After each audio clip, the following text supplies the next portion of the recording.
have you back. There's so many more things I want to ask you about. I'm going to ask you a few questions I ask all my guests. Okay. What is your definition of living a fulfilled life? The definition of living a fulfilled life is finding the correct balance between love and freedom.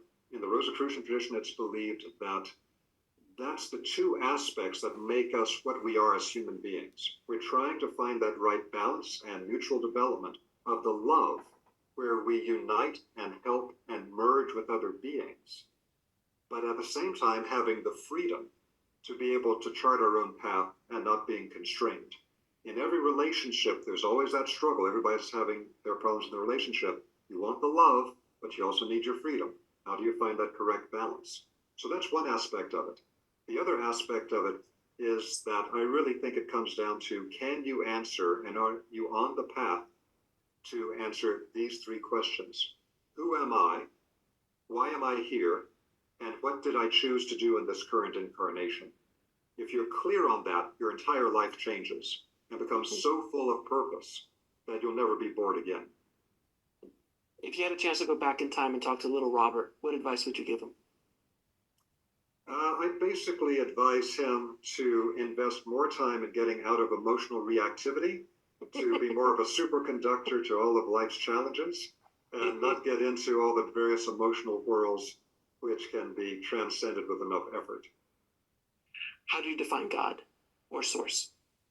As the one, the unified field that we all come from and that we can all return to.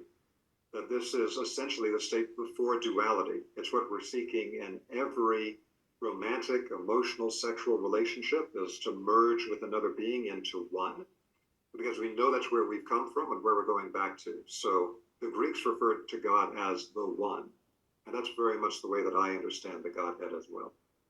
What is love? Love is the essential opening of the soul to where there's no separation between the self and other, and that you're open to that merging into the one and taking on the challenges of the other person as your own and having as much love for them as you have for yourself.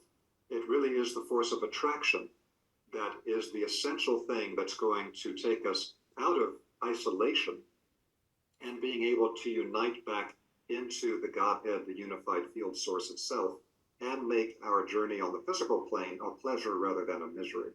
And what is the ultimate purpose of life? The ultimate purpose of life is to be able to develop our consciousness and structure our subtle bodies so that we continue on our evolutionary pathway, dividing our time between our own self-development and service to others until it gets to the point that the two are so inextricably woven together, they're simply in a constant dance together. And where can people find out more about you and the amazing work you're doing in this world?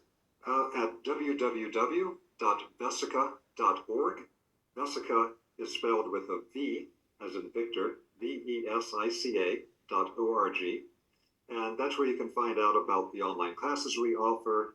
When we start offering live courses again, we'll put it there. And many resources, online trainings available on that website. And if there was one book to read to introduce you to the Rosicrucian wisdom and ideas, what book would that be? The book has gone through a few different titles, but it's an older book of Rudolf Steiner's. And in, I think, its latest titling, it's called Founding a Science of the Spirit.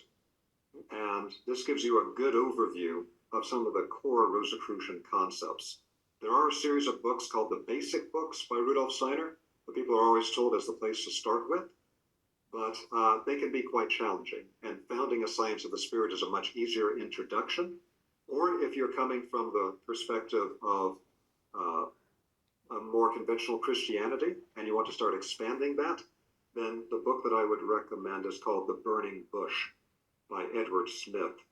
And it gives a fantastic insight to all the deeper spiritual aspects that are within the original Christian documents, and then give a whole series of Rosicrucian diagrams and maps of spiritual development in the back of the book. And do you have a parting message for the audience? We want to thank you for having me here today and listening to all of these things we've been talking about.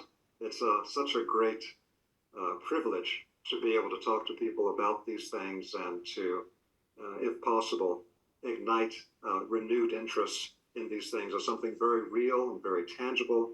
Remember, it's very, very possible to transform your life in an instant. And the key thing is always ask yourself, who am I? Why am I here? And what did I choose to do in this incarnation?